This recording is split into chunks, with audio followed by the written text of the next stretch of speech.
Good afternoon, and thank you for joining us for today's webinar entitled Energy Storage on the Electric Grid, the Opportunities, Applications, Markets, and Policies Shaping the Industry. The webinar today is being brought to you by the New York Battery and Energy Storage Technology Consortium, NYBEST, and the Battery Show, an expo for advanced batteries. The Battery Show will be presenting its conference on September 15th through the 17th, and we'll be telling you more about that later in the broadcast.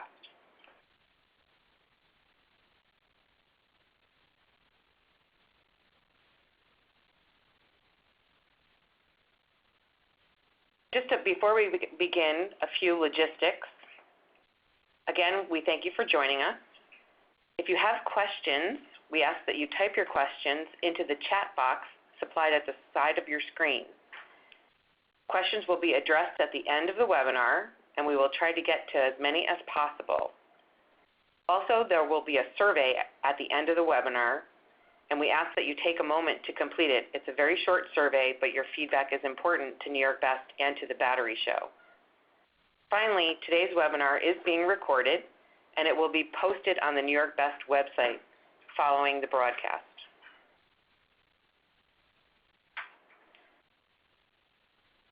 First, I'm going to introduce our moderator for today, Dr. William Acker, who is the Executive Director of NYBEST. He will be introducing the remainder of the presenters and will be serving as moderator for today's broadcast.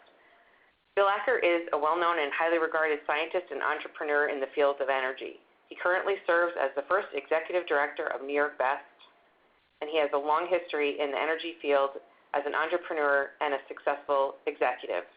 With that, I'm going to turn it over to Bill Acker. Thank you, Denise.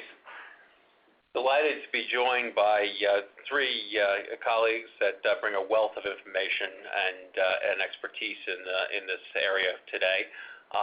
So I will briefly introduce our colleagues that will be the speakers on this webinar, and then provide some short introductory remarks, and then we're going to jump into the three main presentations and leave time for questions and answers that will be done through the chat box, as Denise just indicated. Our first presenter today is Michael Kleinberg. Dr. Michael Kleinberg is a senior consultant with DNVGL. He specializes in energy storage and advanced distribution system analysis. Michael has actively assisted California utilities in developing and assessing their 2014 storage requests, and has led the development of DNVGL's energy storage cost-effectiveness model, ES-Grid. He also is leading technical due diligence efforts in support of investments in multiple large-scale energy storage projects being deployed across the United States. Our second presenter today is Steve Kelly, who's the Senior Vice President of Green Charge Networks. Steve brings more than 25 years of domain experience specializing in renewable energy and high-tech sectors. Prior to Green Charge Networks, Steve spent 6 years in the solar industry in leadership roles with SoCor Energy, DRI Energy, and SunPower. Steve's prior sales management experience includes management positions at Selectron, Oracle, Visa, and IBM. We're also delighted to have Robert Rogan with us as our third speaker today. Robert is Director of Business Development at SunPower Corporation. Robert leads the global business development for SunPower's residential and commercial smart energy solutions business. Core responsibilities include the creation, planning, and launch of business lines in energy storage, energy management, and aggregation fields. Previously, he managed business opportunities in the origination, project development, and M&A activities as part of SunPower's utility team. So as you can see, we have a diversity of speakers that bring a wealth of experience to this important topic that we have today, which is energy storage on the electricity grid. And to kick us off, I'm going to just spend a moment introducing NYBEST, and then a moment introducing the topic, and then we're going to jump into the three presentations.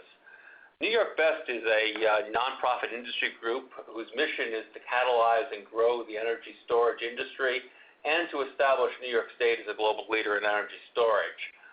This is an and we're very delighted to have many members from outside of New York State as well as inside New York State that are interested in growing and advancing our industry together. We do this by a mixture of activities, including quite a bit of information and connection and networking activities. We run 4 conferences each year, publish biweekly newsletters, lots of electronic communications and information to our membership, and facilitate connections and networking between the industry. We also do activities accelerating commercialization of the energy storage industry. That includes a testing commercialization center that we've established in Rochester, New York, that's operated for us by DNVGL. This is a testing laboratory that provides testing from single-cell batteries up to megawatt systems with walk-in environmental chamber capabilities and many other unique capabilities.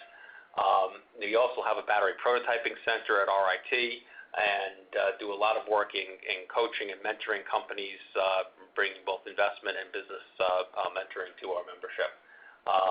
We also do work in educating policymakers and stakeholders. There's a lot going on in New York State, which I'll get to in a moment, with respect to the growth of the electricity industry and the energy storage industry as part of that we are an active player in making those changes happen. Lastly, we do quite a bit of work in promoting the resources and markets in New York State, connecting members to the various different supply chain opportunities. We operate a resource database that you can participate in on our website. And in fact, we'd encourage new members, the new participants to NYBEST on this webinar to take a look at the organization, take a look at getting involved in the resource database, and also potentially getting involved with the organization directly. We now have about 150 member organizations, ranging from small startup companies to Fortune 100 companies. New York State is highly involved in a dramatic change to how the electricity system works. There's a process going on at the moment known as Reforming the Energy Vision, or REV for short, that is changing really the entire view of the electricity industry. And this graphic is from NYSERDA and indicates the state's view on the transition from the present electricity grid to a future electricity grid, going from a grid that is a central power, a central organization, large centrally plants that radially distribute through transmission networks out to distribution networks that again radially distribute out to the edge of the grid, and planned from the center out to a future grid that is really planned and focused on the edge of the grid working in. That allows for transactive products at the edge of the grid to address everything from energy to capacity to grid services. And you can see in this vision of the grid, there's quite a bit of energy storage indicated in these little cartoon alkaline batteries. But in reality, there's opportunity for energy storage across a range of places on the grid with a range of potential product offerings and applications. And that's what we're going to be talking about today. The reason for this transition from a central out grid to a more integrated grid is driven by a number of different things here in New York. One is the capacity constraints. We have a lot of capacity issues in the lower part of the state, New York City, and the ability to locally either store energy or generate energy is very important to those capacity constraints. The second is resiliency. We've had a lot of extreme weather events that have caused extensive power outages, and that's driving a need for a re-envisioning of the grid. And the last is the integration of renewables. And so we're going to be hearing about some of that today. New York State has a very aggressive energy plan that calls for 80% greenhouse gas reduction by 2050, and in order to achieve that, calls for a 50% renewable goal by 2030. So in less than 15 years, achieving 50% renewables in the state. With that said, I want to jump into today's conversations. And our first speaker this afternoon is Michael Kleinberg from NVGL, and I'll turn it over to Mike to present. Mike? Great. Thanks, Bill. Good afternoon, everyone. Pleasure to be with you all this afternoon. So again, my name is Mike Kleinberg. I'm a senior consultant specializing in energy storage and distributed energy resources with NVGL. So I want to just take you through about 10 slides going over energy storage's place in the global and particularly in the North American market. We'll go a little bit into some of the drivers. We'll talk about looking at a few details on the customer-sided applications and how they can do some grid support. And then we'll close with some of the trends and looking at utility business models in the presence of increasing levels of energy storage on the grid. So from NVGL's perspective, we see globally storage is rapidly expanding beyond just the grid. From our perspective, we're able to see across these different markets and look actually outside of just the traditional electric grid applications, because we have a specialization in maritime where we have written standards for lithium-ion devices going in installed on ships, as well as on offshore oil and gas platforms. So some of the issues that we see being worked out with regards to the safety testing and standards, we're trying to now to apply those to the grid applications as well. NVGL has offices in 400 cities, every city with a port in the world, and over 100 countries with 16,000 employees working across these different energy business areas. So starting with just an introduction, we have a heat map here. So we've been working with our experts across the globe to generate databases of where energy storage projects are installed across the world.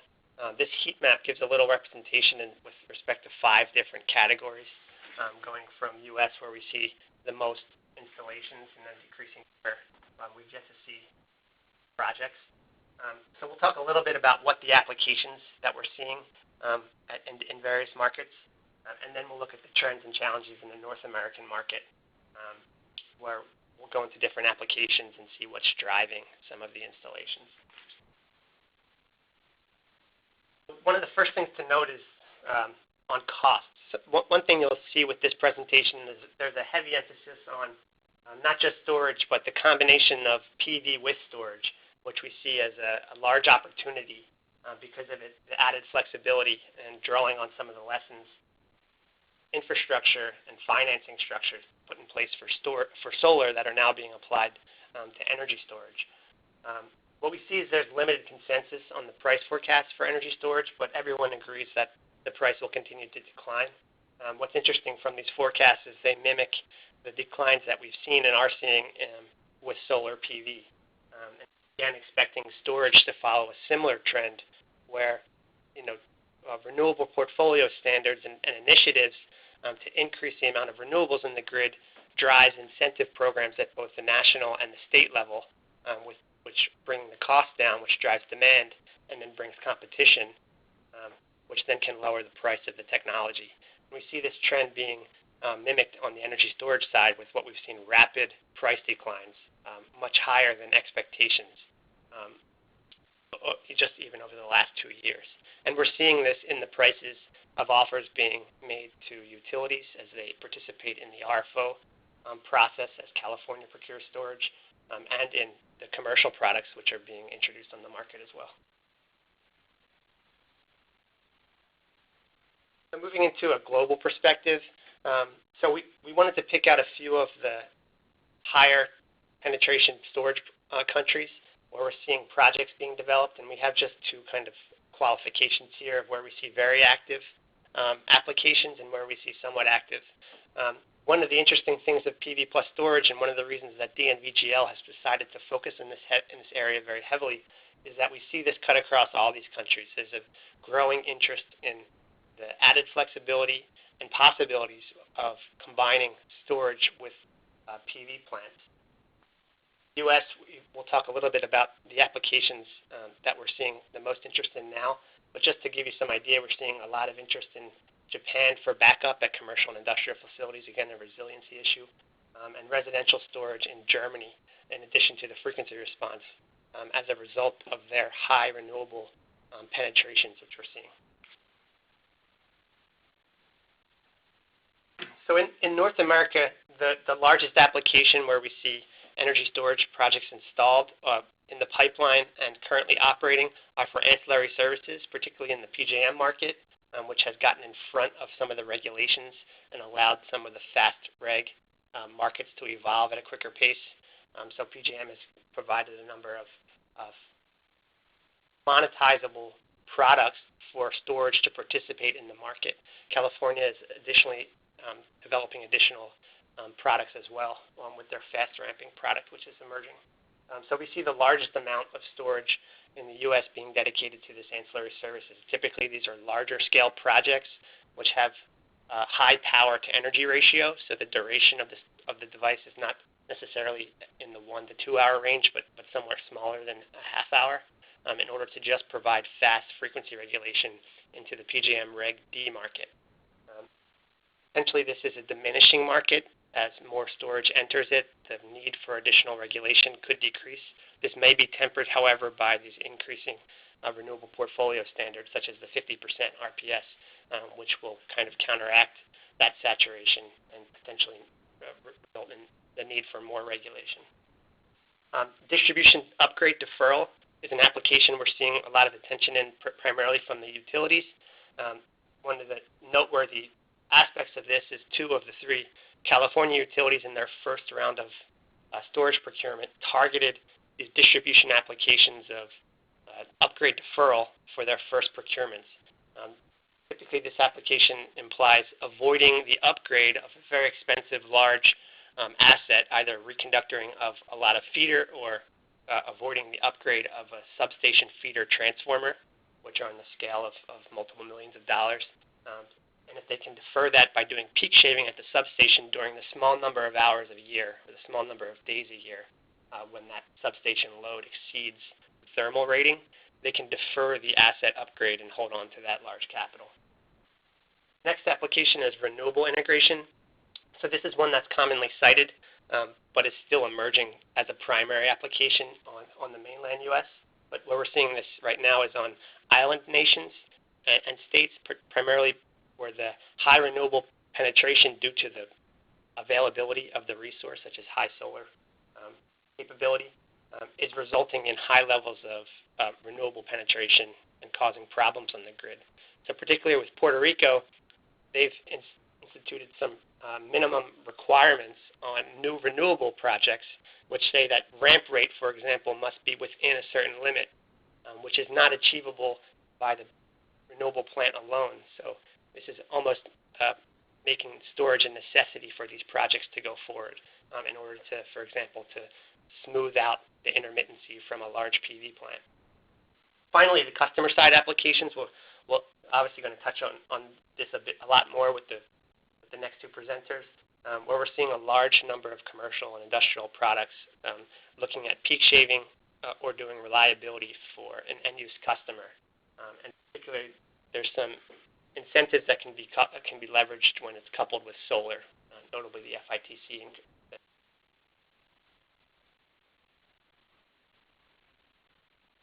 So what's driving this interest? We'll talk about it in a few concepts. The first is the grid needs. So this is a somewhat familiar diagram now for everyone. This is what we call the duck curve. This is used to mimic the impact on the California ISO grid for the whole California market due to high penetration of renewable, in this case, solar generation. So while solar generation is producing at a high capacity, this reduces the net load of the system. And as that solar decreases towards the end of the day, but the load persists, we have a high ramping of the system net load as other generation units need to be brought online in order to meet that demand. So 2 issues that come into play here. Maybe I'll be brave and I'll use the highlighter. So at the low level, down here, we have the potential for curtailment.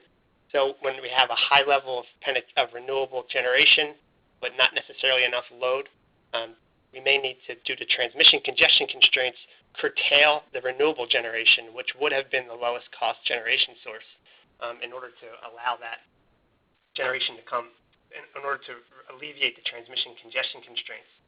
On the high end, we have the potential for unserved load if we don't build enough generation to meet this peak load. And this is typically where the most expensive generators are brought online, and these are fossil fuel resources. The other issue is the ramping. So this large rate of change of the load necessitates faster responding assets that can be brought online quickly. Storage's ability to shift load from high levels of production of the renewable resources to coincide better with when the load peaks enables you to flatten out this duck curve and potentially get large savings in less regulation requirements. Next need is, Bill touched on, is resiliency. The recent natural disasters have kind of illustrated this dramatically, and this is kind of typically following a natural disaster. We see, or grid outages is when we see these pushes for resiliency. And what this one graph we want to show is just illustrating that after Hurricane Sandy, it took 13 days to restore power to 95% of the customers in New York. Hurricane Sandy got the highest level of press compared to some of these other storms, but the other storms show that there's quite a bit of delay between when the peak outages are reported and when customers are able to bring back on most of the customers. So it's not just Hurricane Sandy, but many of these other storms that are causing these outages. Hurricane Sandy affected a large number of customers across a large number of states, so it got a lot of press. But we see these issues continue to occur. Storage is one means of avoiding these outages by serving the customer even when the grid goes out. Coupled with solar, it additionally has the ability to even further keep customers on for a longer amount of time. And this is kind of the emerging residential products that we're seeing for storage being cited particularly for backup applications.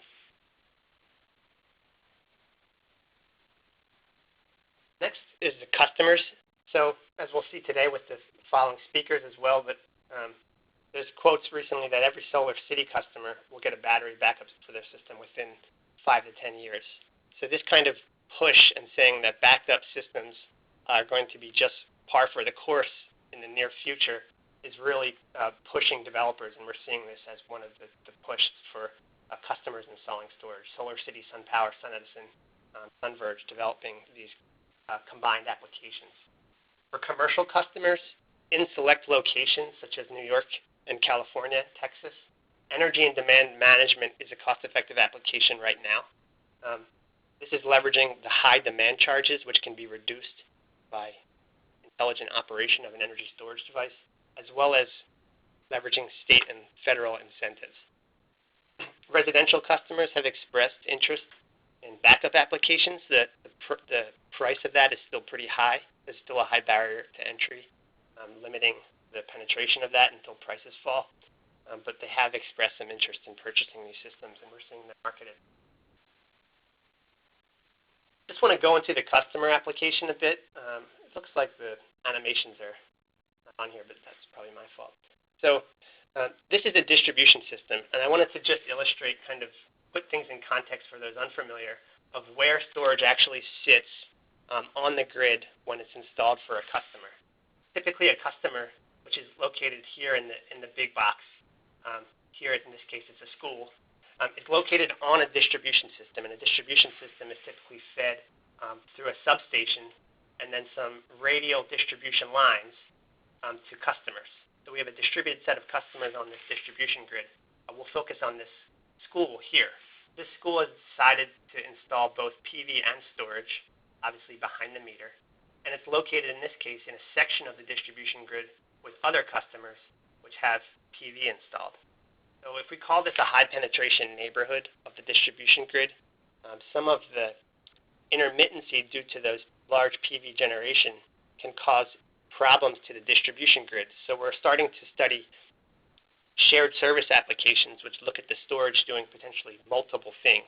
The primary application, of course, would be to reduce the customer, in this case the school's, electric bill for energy and demand charges paid to their local utility. But additional stacked applications might be distribution level support, where they can modify the way that they do that bill management in order to support minimum impact from the other high penetration PV plants in the neighborhood. I'll show you just a quick example of that on the next slide to show what that might look like. So in the blue line on this slide, this is what the customer's bill set point for their storage device would be without the shared service application. So you see they're charging in the evening, large and negative block, and then discharging corresponding with their load peaks during the day to manage and shift their energy usage on a time of use tariff, as well as reduce peak demand for their coincident and non-coincident demand charges. What they can do is modify those set points according to the red line in order to shift the way that they do the energy and demand arbitrage in order to help the distribution grid, which results in the lower right, which is the customer doing its own bill management as well as managing the intermittency, which is being seen by the distribution grid. The key to this is trying to coordinate these actions such that you have minimal impact on the customer's bill, and also or provide some alternate source of revenue for that customer so they can get compensated for the changes that they have to make. So one, the mileage they put on their battery, and two, for the changes to their bill due to that distribution level support. We'll talk a little bit about this in the context of New York's REV proceedings, where we have behind-the-meter resources participating in the market. Now I'm going a little over, so I'll just touch a couple more slides. So with those applications set, so what are some of the trends that were emerging? The first is focused on technologies, with the question of, will these applications and these changes to the market accelerate the adoption of new technologies? Particularly, we'll talk a little bit about long-duration applications, which we've seen are a need in New York. Additionally, the utilities need to assess their business models. One of those questions is, where should the device be placed? So if you're trying to mitigate problems on the distribution grid downstream from the substation, should they leverage the devices being installed on the customer side of the meter, or should they be installing devices on their side of the meter along the distribution feeder to mitigate these issues? Finally, we're seeing a need emerging for financing as well as safety. So financing is well understood for solar projects, but we're seeing these same principles being applied, especially on the due diligence side, to the storage projects which are being developed. And finally, safety, which New York in particular is taking the lead to assess a number of the safety issues, both being raised by local fire departments as well as people installing these projects on their premises. A little over my time, so I'll just go to this last slide. Talk a little bit about the multi-hour application. So what we're seeing now is a move beyond the power applications, which typically have been attributed to lithium-ion type of storage devices, and a move towards multi-hour high-energy applications. The drivers for this are the duck curve, for example, and the high penetration and need to shift large amounts of energy. Decreasing costs for these longer duration devices, either putting more cells in a battery stack or having a different application, a different technology. But these technologies typically are falling on the advanced flow batteries or high energy density types of technologies. So the question then will be, can these new technologies with longer duration capabilities overcome the price drops in lithium-ion systems, which are building in additional cells, and what's the overall lifetime cost of these systems? A quick plug for us, talking about this shared services application. When we're looking at these utility business models, we have been developing these shared service applications for the California Energy Commission, and this will be available soon on the CEC website. And we think these are the kind of discussions which can help drive additional installations on the distribution grid. With that, I'll hand it back to Bill. Thank you, Michael. We're now going to move to Steve Kelly, Senior Vice President from Green Charge Networks. Steve? Great. Thanks, Bill. And I just wanted to say thanks to NYBEST and to the Battery Show for hosting this event. Energy storage has been an incredibly popular topic, so I think these types of events are very beneficial. Wanted to chat a little bit about Green Charge Networks and kind of what we do, and then go into some details about how our system works with customers and some of the aspects that we offer. So just a quick background about Green Charge Networks. We've been doing this now for almost 6 years. We are the largest provider of commercial energy storage in the country. We won a number of awards, and our primary business model really is focused in 2 distinct areas. So the first is the customer side of the meter, where we use batteries and smart software to help reduce their peak demand charges. We also provide services around arbitrage, demand response, other microgrid and resiliency services.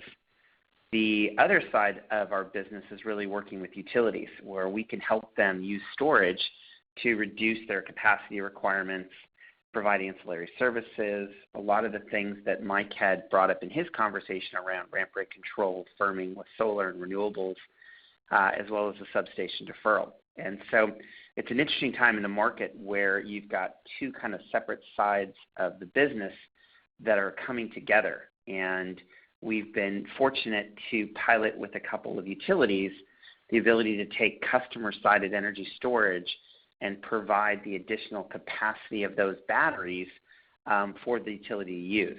And we first did this about 2 years ago with Con Edison of New York, where we took a few of our systems that are operating in New York and through their network operations center allowed them to either charge or discharge to help either regulate issues on certain circuits, to minimize the impact of solar decreasing or increasing with cloud cover, and also the impact of EV charging. We're seeing a huge rush of utilities and municipal utilities looking to add energy storage as part of their testing. And we've been involved now with 2 utilities. For the utilities on the call here, in California, we are testing customer-sided storage. We've got about 32 sites with 8 megawatts in this program, and they're able to use the additional capacity of these batteries as they see most efficient for their needs at that particular time.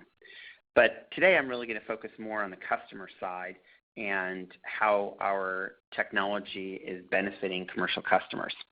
For those who may not know, in the commercial segment, there's really 2 parts of your electric bill. One is the kilowatt hours, which is how much energy you consume. Like if you turn the light on, it consumes electricity.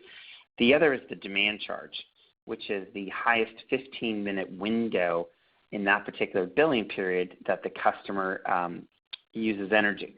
And depending upon where you are in the country, if you're in New York or in California, the demand charge now has exceeded 50% of the total bill.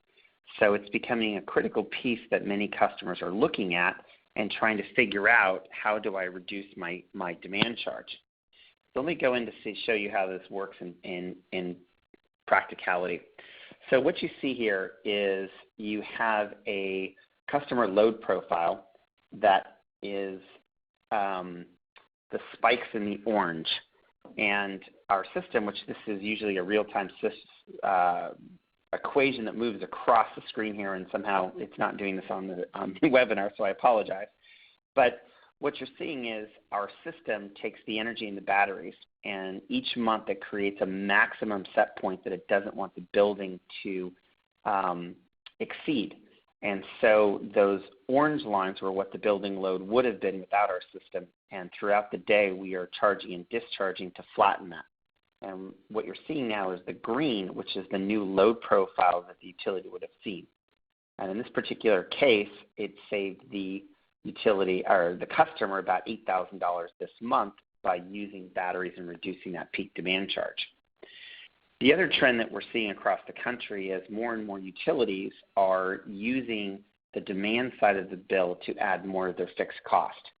So if you look in the California market and even the New York market, you're seeing over the last few years double-digit increases in the demand side. So in SDG alone, they're averaging about a 16.6% increase in the demand side over the last 11 years. And we're seeing this trend continue. One of the other things a little bit about us that was a Navigant report that was recently issued that talked about commercial energy suppliers, and we were very fortunate to be ranked in the first in that segment. Many people ask us, what type of customers can benefit from energy storage, and is it right for me? This is just a sample of a few of the customers that we work with, and it really is a broad segment of customers. Anything from schools to cities to large retailers to industrials to manufacturers. Anyone that has an inductive load in their facility, if they're on the right tariff with higher demand charges, are typically a good prospect for energy storage to reduce their demand charges. And typically what we see is about a 30% reduction in the total demand side of their bill by using energy storage. If you have a much more volatile customer, that may go 50 to 60% of their total demand charge. So what comprises the system and how does it work? There's really three key parts of the solution that customers are looking for. First is you need very sophisticated software that can learn and adjust to changes in the building load. And this is easier to say than actually to do. We've been modifying and adjusting this for the last 5 years. And the software needs to not only understand how to react to the building, but if you're participating in other programs like utility services, you'll need to be able to provide back the amount of available capacity on both a standalone and aggregated basis. The other key piece is the batteries that are behind it. We primarily use lithium-ion batteries from a number of different manufacturers. And depending upon the application, you need a different configuration. Frequency, as Mike pointed out, uses a lot more inverter and less batteries. Peak demand shaving or load shifting or renewable firming tends to use less inverter and more kilowatt hour capacity. So you really want to make sure you're sizing the technology appropriately so that it fits the requirement of that particular type of installation and the additional benefits that you can use the system for. The third key piece is a power efficiency, no-risk financing, which about 95% of the California market is used to deploy storage on the customer side.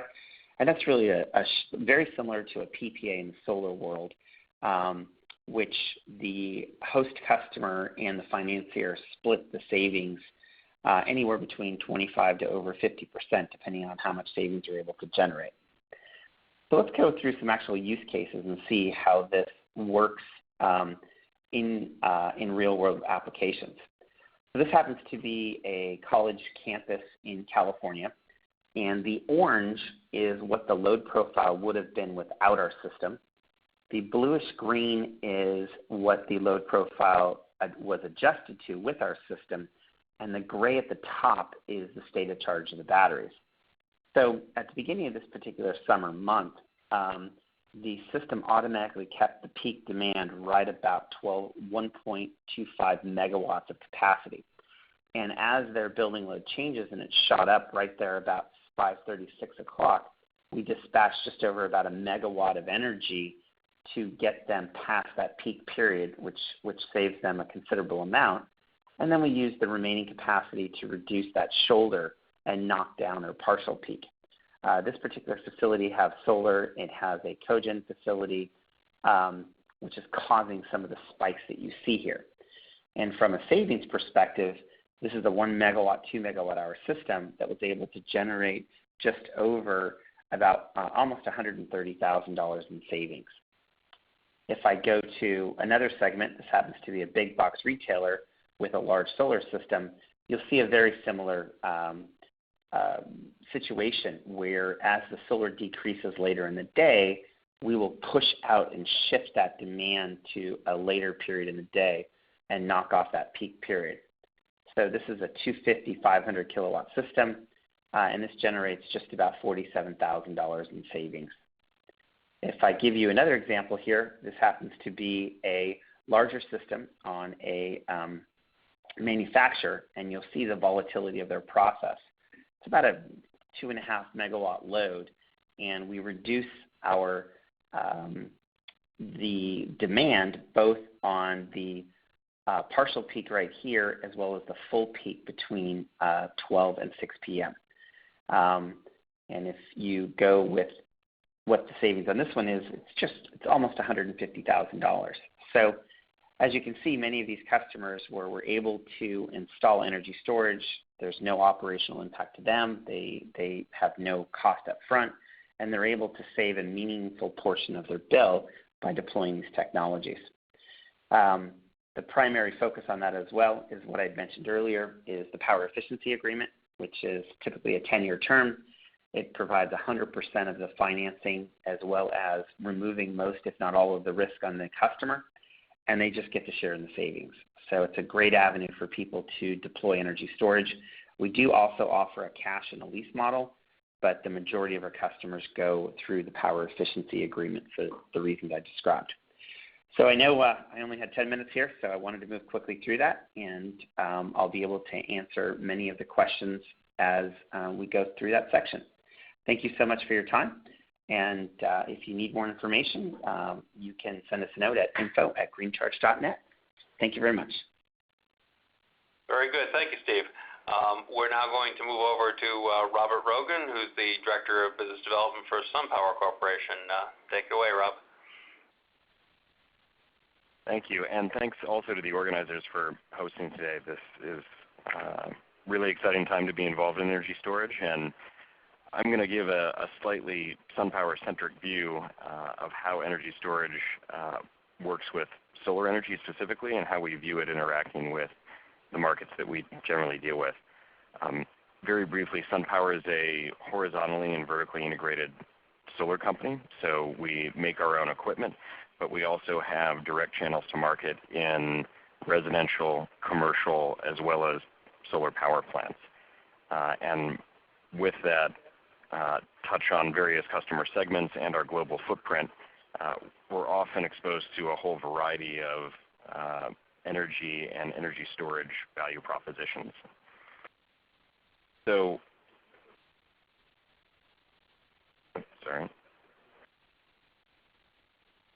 So SunPower generally thinks of energy storage as part of our smart energy ecosystem. And just to touch on this briefly, smart energy really means having energy intelligence about how consumption and production are interacting at a location, as well as the ability to affect consumption and production, in our case through solar energy, as well as partnering with energy storage companies. In the residential segment of our business, we partnered with SunVerge for energy storage and virtual power plant applications, and Tendril to help marry up some of the energy intelligence we see going on. In the C&I space, we're working with STEM as an energy storage provider, and Enernoc to help us develop energy intelligence around what's going on in a facility to deploy solar and storage in a smart application. The other side of our business is wrapping up aggregated installations of some or all of these devices within utility networks, and then providing utilities value by having partial or in some cases total access to fleets of these deployments within their networks. And I'll talk a little more specifically about how we do that further on in the deck. So Mike touched on this earlier, but there are a whole lot of potential energy storage value streams out there depending upon which market you're in. So in this slide, we've attempted to capture the complete list of things that we run up against, and I won't read it line for line, but I'd like to highlight that there really are retail customer behind the meter applications and value propositions that typically are thought of as distinct from utility grid value propositions. And all of these value propositions are not created equal. In many cases, depending upon the market design or the regulatory environment you're in, some of these values actually go to zero for energy storage. And so the difficulty, particularly in markets around the world right now, is understanding how those regulatory frameworks interact with these value propositions to create a meaningful business. And it's very early in the storage market, so all of this is evolving day to day. In the U.S., we're seeing some real change happen in three key markets right now, California, Hawaii, and New York. And these are all places where through either public commission initiatives and requirements or through utility directives, we're seeing a real desire to get energy storage and energy management devices at the distribution level pulled into the marketplace for the benefit of utilities. And the mechanism that this usually occurs by is a utility incentive or payment stream that reduces the effective cost of storage to an end customer. So what that means is to overcome the economic barrier, utilities or marketplaces are created so that customers can benefit behind the meter from an effective lower cost of storage, or vice versa. So let me try and explain myself a little better here. In the residential arena, we're working with a company called SunPower, who has developed a really amazing technology that is deployed at customer homes, integrates with energy storage, integrates with on-site solar generation, and is able to manage the generation of that energy, the storage of that energy for the benefit of the homeowner, and then also through an innovative cloud computing architecture, aggregate and dispatch that energy storage for the benefit of utilities. So as an example, in a feed-in tariff market where net energy metering wasn't available, we've seen business models emerging where the homeowner benefits by installing a solar and battery system at their home because they have their bills go down. But they're also explicitly giving permission to a utility or a grid operator to have access to that battery.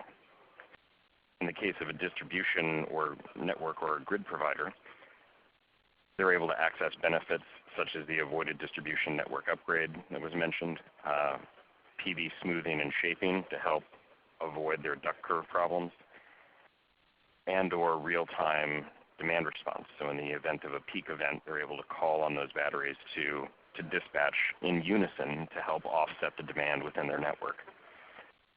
Similarly, energy retailers can use this on-site energy storage to help create new and interesting tariff structures for customers and help create stickiness so that customers are engaged and working with retailers over long periods of time.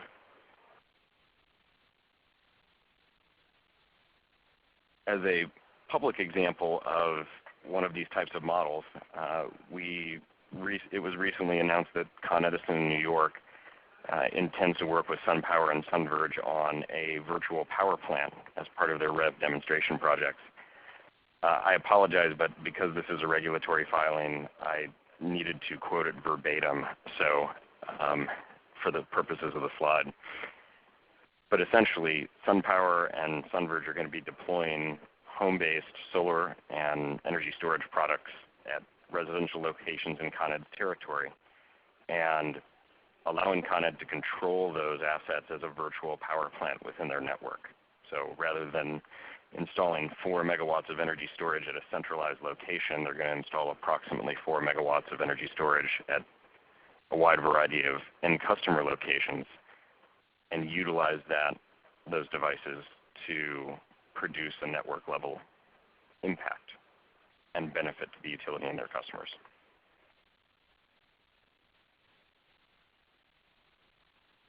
So on the commercial side of SunPower's business, we run into a different set of applications, and it's focused really around demand charge reduction, which Steve just highlighted. In the interest of leaving time for questions, I'll quickly touch on the fact that we're working with STEM as a commercial energy storage provider and highlight that demand charge reduction is absolutely the application that commercial energy storage suits well today, particularly in California. It's a way to produce savings for customers on top of and separate from the energy savings they get from installing a solar system. And peak shaving as a value proposition works today. This demand charge reduction is a meaningful amount of savings to most end customers. What SunPower expects to see and deliver in the market going forward are portfolios of these solutions. So not in every customer location does solar work. Not in every customer location does energy storage work economically. But by combining these solutions intelligently across portfolios of residential or commercial sites, you can produce macroscopic benefits for the utilities to extract value from energy storage and help promote the distribution of this technology in the marketplace. I think I'll wrap up there. Very good. Thank you, Robert. So we do have time for a few questions. We have a number queued up in on the chat box. Please enter any further questions you have on the chat box as we go, and we'll be aggregating them and pulling together and asking as many of them as we can get to. I guess to start with, we have one about the Con Ed virtual power plant that you just spoke about, Robert, and it's and I guess in asking this, I realize you are limited in what you can say to the regulatory filing, but to the extent that you can comment on or explain what's in the filing with respect to how the customers receive value for hosting the energy storage devices, is the root of the question. The Con Ed receives value from being able to control them. How do the customers receive value in this case? And then we can open it up to the other presenters a little bit also. The customers are receiving backup energy supply. So in the case of an outage or another major storm event like Sandy, they'll have an uninterruptible power supply source. Very good. The next question we have a question. I guess this was actually directed toward Michael. Mike, the business case for long duration storage. If you could explain more of the business case for long duration storage, and particularly where does DNV see the breakout costs needing to be on a dollar per megawatt hour basis for that market to emerge? Sure. Thanks for the question. But cost is always an interesting one, especially as we get into the storage. We have been thinking about solar for a long time on a dollar per kilowatt basis, but now we have these two variables that are both very important: power kilowatts and energy kilowatt hours. The business case not change. I'm not inferring necessarily that the business case changes as you get to longer duration. So, for example, deferral applications in one part of the country where the peaks may have shorter durations require shorter duration solutions. So you can get for the same, you can enable those deferrals with a shorter duration battery. What we're seeing in other locations is that these peaks are much longer. For example, in New York, when they put up their initial RFP for a Long Island storage device, they noted that their peaks were upwards of 10 hours or more. So the business case is not changing for those types of applications, but rather the need is driving what the technology needs to do. So you have the similar business cases, but larger amounts of energy. One thing I will note is as we do RFO evaluations for applications, the thing that will kill a project or make a project not work the fastest is oversizing. So what we're seeing is pinning the right size, both in energy and power, for the application is key. So it's always mapping what the size to the application. In terms of cost, what we're seeing for lithium ion, even today is on a kilowatt hour basis is as low as $300 per kilowatt hour, and this comes primarily from the DC system, and that is based on the newest numbers we're seeing for replacement costs for EVs. So we're seeing costs that low. The package price for an AC system goes up considerably higher, sometimes 2.5 to 3 times higher than that for an actual package solution. So those prices should go down for longer duration because the hardware for the same amount of the balance of plant hardware should be only incrementally increase as you get longer duration, but it's yet to be seen. Very good. Thank you, Mike. And a question for Steve came in here is around the power efficiency agreement and financing, whether that's the way Green Charge is doing that is self-financed, or if you're starting to employ third-party financing, and what you're seeing in the industry for engaging broader financing within the energy storage industry. Yeah, no, it's a great question. And early on, we had to balance sheet those projects on our own balance sheet. But today, we're using third-party funds from Wall Street. It had taken us about 2 years to convince them that we were really going to deliver the savings that we told them. But today, in fact, we're currently in the process of shopping another 35 megawatts of projects to the industry. So this has moved into the investor community, and they are feeling comfortable with taking energy storage as part of their financing. So hopefully that answers the question. It does. Thank you. The other question is the typical duration for renewable integration applications, and I realize this question has a few different levels of answer, but I'll ask it in its kind of general sense here and throw that out to the group at large if someone would like to address it. I can tackle that a little bit only because we've got now about 40% of our projects that are tied to solar. It really varies on the size of the solar system, the building load, and then how you size the energy storage system, and whether you're looking for a resiliency solution or just peak demand shaving. So if you take let's just start with the smallest configuration, which is really peak demand shaving, which tends to be about 20 to 30% of the peak load. If you are looking to combine it with solar and create a resiliency solution, you typically will add a critical load panel, and you need to size the system to be able to handle the duration of when solar is not producing and charging the batteries, and the total length of time that you'll need for that critical load panel. But you're typically looking at sizing a battery system between about 50 to 65% of the solar system, depending on the critical load panel, to make that work for that customer. That's the data that we've seen in the East Coast as well as in the California markets and Hawaii markets. Good, thank you. Go ahead. Just to add real quick color is, in our analyses as we look at smoothing applications, so I was one to mention that longer durations are needed for renewable integration, particularly for the shifting. So if you want to do wholesale shifting of energy, longer durations are much more desirable. But for the smoothing applications, what we find is very, very minimal amounts of actual energy capacity are required to get significant levels of smoothing.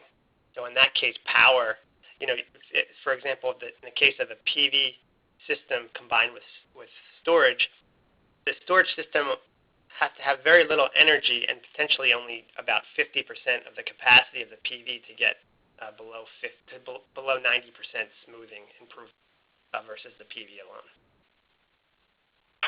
Good, thank you.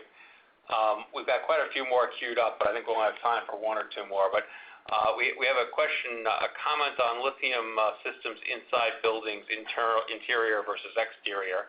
And this is something New York BEST has been working with the New York City Fire Department and others on the COSA standards in the building department. But I want to ask our panelists to comment on their experiences with lithium-ion systems and building applications.